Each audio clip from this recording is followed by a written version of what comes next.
Concern from a family who comes from Venezuela with regards to the revocation of the TPS or the temporary protected status. What is the latest on that, Attorney Golan? It means that people from Venezuela who have been in the U.S. and received status as TPS, temporary protected status, don't have temporary protected status, and they become undocumented aliens like everybody else. Nothing much happens. They only lose the temporary protection and the temporary permits to be employed. But they become undocumented aliens or illegal aliens like everybody else, like 10 or 11 or 12 million other aliens.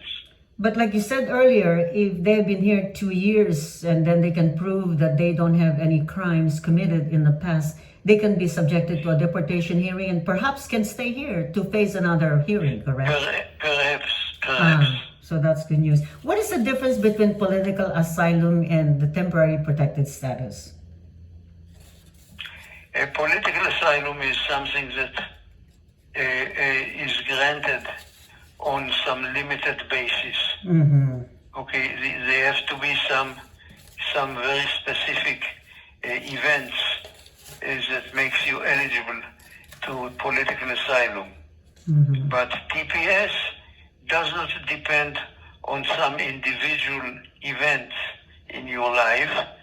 TPS depends on a decision by the U.S. government to permit all people from a certain country who entered the U.S. before a certain date, everybody, to stay here temporarily.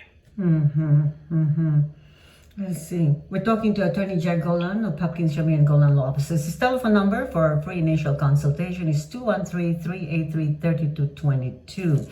A family very worried about their expired visa. They came here on a tourist visa but decided to stay on and searching for opportunities, although they said they have not worked anywhere and staying with relatives. They're planning to just leave voluntarily, but will their returning to the U.S. also be jeopardized because they have had an illegally expired visa?